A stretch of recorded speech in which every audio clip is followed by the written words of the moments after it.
Hey all, it's Nim, or Nimacree if you're feeling professional, and welcome to the YouTube video. Now today, we're going to be talking about something that's a little controversial, with the release of Shadowlands drawing ever closer hour by hour, minute by minute, second by second, moment by tantalizing moment.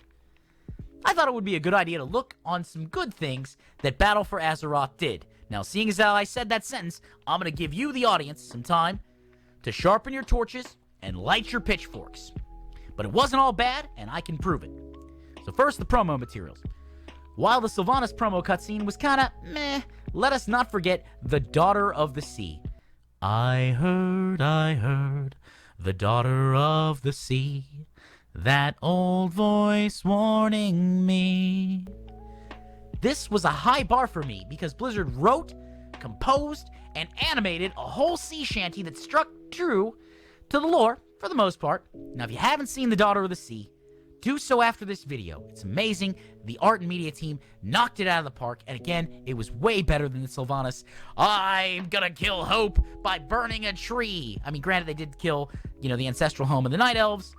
Sure, and that was terrible, killing Teladrosal, one of the world trees, but it was, it's like, go manage a hot topic, lady. I'm sorry that you as a marksman hunter got in melee range with a Frost Death Knight. Like, I'm sorry. But respawn and try again. Now, we have Ashara. Ashara's video was a rather nice touch to see an old god rendered out so much. My favorite part was the little fish with saw in the eyes and was like, give up. Let go. And we got to find out some about his personality, what motivated him, and this is a lot more than what we saw with the Heart of Usage, when Garrosh was just dragging it into the fountain at the Vale of Eternal Blossom. We didn't even see what the old god wanted. It was just there's his heart, it was a corruption, and Taranzu was like, whirling dragon punch. And Garrosh was like, Blizzard nerfed monks. Whap. And of course, Lore Walker Cho was like, let me help my friend out of here, sir, I'm sorry. And the reveal of the old god, Yogg-Saron in Ulduar, where you got to look down on the prison and you hear that that's what the Titans had imprisoned there. Now, of course, we did get to see what Yogg-Saron's motivations were during the fight, which I thought was cool, but it's not quite as cool as a modern cinematic. Moving on, Zappy Boy. Zappy Boy was a bright spot in the early expansion with his mentorship as to what it meant to be an honorable warrior under the reluctant guidance of Varric Saurfang. And Zappy Boy's inexperience is a refreshing juxtaposition against the grizzled veteran of a commander. Now, Zappy Boy reminded the old commander about the value of life and not giving up. And if you've seen the old soldier cinematic, you see Varric has lost everything. He doesn't believe the Horde is honorable. His son is dead. He is requiring for his own peace of mind to be cut down in the field of battle. And Zappy Boy goes out, stands with him, inexperienced. It's going to be his first battle. And he's going on a suicide mission. He tells him to live. Live. And ultimately, that leads to the schism of the Horde and the rebellion towards a more honorable path. Now, Zappy Boy's real name is Zekon, and it helps out in the Horde campaign in various places. We must also remember the Zappy Boy memes.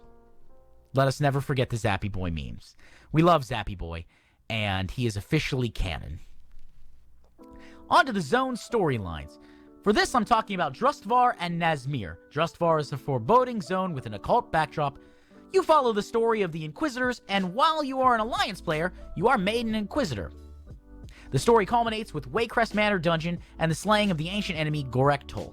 One particular highlight of mine was when you have to rescue Lucy Waycrest from being executed wrongly via a witch trial. So there's a whole bunch of different quests you have to do in an area, kind of like it's a quest hub, and you have to prove that Lucy Waycrest isn't a witch. And me, personally, I'd be like, hey, magistrate, judge, look, over there. I've killed like 7 Heartsbane witches. Go see them. Lucy Waycrest is not one of them. And one of the daily quests, it was a world quest too, you can poke people with needles to see if they, with a silver needle to see if they turn into a witch.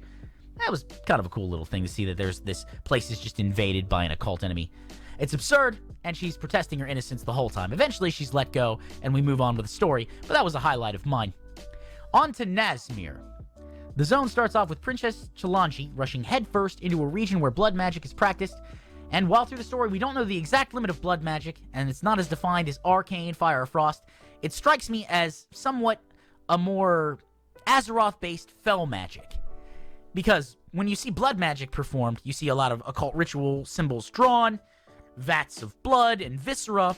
It's a very brutal, I don't want to say primitive, because primitive always has a very negative connotation, but it's a very brutal, visceral magic that seems to lack subtlety, where, you know, arcane has blink, or mages have blink. Technically all mages are arcane according to the lore, and fire and frost are just offsuits, but that's a little too deep. I'm not novel. You know, we can go deeper later. As we progress through the zone, we discover that the failed old god G'huun is growing in strength and corrupting various Loa, like Hirik. The climax of the storyline is the first raid boss, Talik, falling into the actual containment area where G'huun is, the temple, and the sixth raid boss, Mythic, breaking the seal for G'huun in Dazalor. And Uldir wasn't too bad. I liked Uldir for the most part. I'm glad it was over, but it wasn't terrible. Now, on to the Mythic plus Revamp. In Legion, we receive what was to be the most successful system in the expansion, Mythic plus Dungeons. Now, somebody may say, but Nim, what about Azerite power? If you're telling me that you think Azerite power, or Artifact power it was previously called, is a successful system, man, I don't know what to tell you, but I don't know many people who liked the grinding of it. They liked getting the power increase, but the mandatory grind to unlock traits, we'll go over that in another video. Originally, they started gaining affixes at level 4, 7, and 10. In Battle for Azeroth, this system was changed. Now the final affixes of Tyrannical and Fortified were the base affixes gained at the lowest keystone level. Lowest keystone level, +2. This change was good because it forced players to learn to adapt to the higher values of damage and health right away. And as we know, some boss abilities require extreme planning depending on the week and the keystone level. For example, I'm thinking Flashing Knives in Toll to Gore. I'm thinking about Soul Rack. You know, as a Ret Paladin, Soul Rack was great because we'd pull back. I'm going to stack them up. Wake of Ashes, boom, they're stunned, they're dotted. Everybody nuke them down and we're good. But let's say, even with Tyrannical, they would have more health. So you got to make sure to have more coordination. The second change was the introduction of a seasonal affix starting at Keystone level 10. It started with Infested, keeping with G'huun's theme. Several enemies in each dungeon would be infested, and they would heal all of their nearby non-infested friends. When the infested enemies died, 2 spawns of G'huun, or little G'huunies, would pop out and start moving towards the nearest non-infested enemies, burrowing in, infesting them, and repeating the cycle if they made it. So how did you handle this? Pretty simple. Little CC, little coordination, smart tactical pulls. Next came Reaping, centered around Bonswamdi.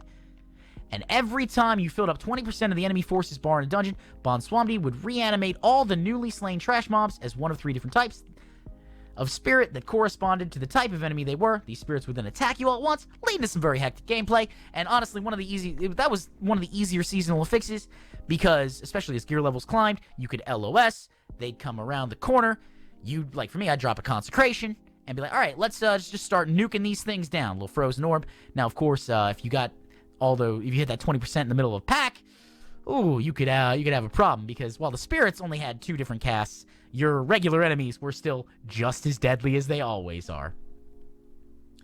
With the Eternal Palace raid, the new seasonal fix came in of Beguiling. There were 3 types of emissary: Void, Tides, and Enchanted. Voids were immune to CC and had True Sight, and they would cast a massive AoE explosion that hit everyone that was in range and line of sight with both damage and a stacking damage taken debuff. Tides emissaries gave other nearby enemies immunity to both crowd control and interrupts, while Enchanted emissaries projected an aura that caused trash mobs within the aura to reflect all damage dealt to them back to you. 2 of 3 could be killed normally, and the third just disappeared after approximately 20 seconds. The final seasonal affix was Awakened. There are 4 obelisks in every dungeon, and players can use them to enter Ny'alotha, the Waking City, where they will encounter one of 4 lieutenants. These powerful enemies then spawn various different armies in Azeroth and attack you. When slain, both the lieutenant and the obelisk turn into a 2-way portal that you can use to exit or re-enter Ny'alotha whenever you're not in combat. So basically, you can enter the obelisk, pick up the mini-boss, kite it to where it needs to go, kill it, and pour it out. It was really useful to allow for skipping of trash packs that had hard comps, or let's say, it was very flexible, and it was one of the best affixes. I didn't do a whole lot of Mythic progress on Awakened, but I know that I enjoyed it when I got to do it. So there we have it. Those are 4 things that I think Battle for Azeroth did well. So do you agree? Did I leave off things I shouldn't have? You let me know in the comments below. And of course, if you think that nothing was good about Battle for Azeroth, then by all means, please let me know in the comments as well. Before we do wrap up, I do want to mention I stream on Twitch Monday, Tuesday, Friday, and Saturday. Monday, Tuesday, Friday at 6 p.m. Eastern Standard Time. Saturday at 2 p.m. Eastern Standard Time. And hopefully you enjoyed the video. If you like it, comment, subscribe, and I will see you in the next one. Until then, keep gaming and enjoy life. Bye.